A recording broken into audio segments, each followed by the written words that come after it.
जय हो कोलंबिया, स्वतंत्रता की मातृभूमि। तुम्हें यह दिया गया है जिसने कभी अपने पड़ोसी के खून में हाथ नहीं डुबोया, जिसने कभी यह नहीं पाया कि अमीर बनने का सबसे सरल तरीका अपने पड़ोसियों को लूटना है। तुम्हें यह दिया गया है कि तुम सामंजस्य के ध्वज के साथ सभ्यता की अग्रिम पंक्ति में चलो। धर्म भारत की चीत्कार करने की आवश्यकता नहीं है। ईसाइयों को हमेशा अच्छे आलोचना के लिए तैयार रहना चाहिए और मुझे नहीं लगता कि आपको कोई आपत्ति होगी अगर मैं थोड़ी आलोचना करूं। आप ईसाई जो हमेशा ईसाई धर्म का प्रचार करने के लिए मिशनरी भेजने के लिए इतने उत्सुक हैं, आप अपने पड़ोसी के भूख से मरने से उनके शरीर को क्यों नहीं बचाते? भारत में भयानक अकाल के दौरान हजारों लोगों ने भूख से मर गए, फिर भी आप ईसाई कुछ नहीं करते। आप पूरे भारत में चर्च बनाते हैं, लेकिन पूर्व में चीत्कार करने वाली बुराई धर्म नहीं है।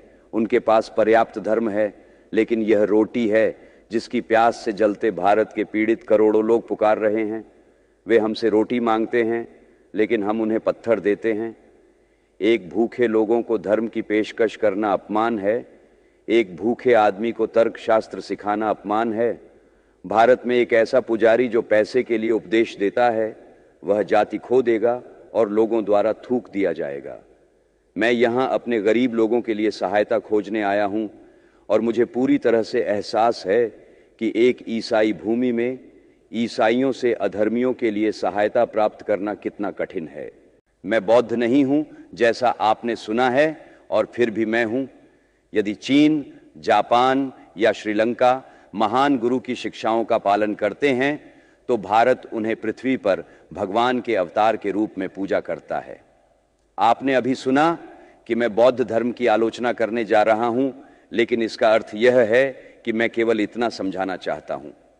मुझे उनकी आलोचना करना नहीं है जिन्हें मैं पृथ्वी पर भगवान के अवतार के रूप में पूजा करता हूं, लेकिन हमारे विचार बुद्ध के बारे में यह हैं कि उन्हें उनके अनुयायियों द्वारा सही ढंग से नहीं समझा गया। हिंदू धर्म, जिससे मेरा मतलब वेदों के धर्म से है, और वर्तमान में जिसे बौद्ध धर्म कहा जाता है, के बीच का संबंध लगभग उसी तरह है जैसे यहूदी धर्म और ईसाई धर्म के बीच। यीशु मसीह एक यहूदी थे और शाक्य मुनि एक हिंदू थे। यहूदियों ने यीशु मसीह को अस्वीकार किया, बल्कि उन्हें सूली पर चढ़ा दिया, और हिंदुओं ने शाक्य मुनि को भगवान मानकर उनकी पूजा की।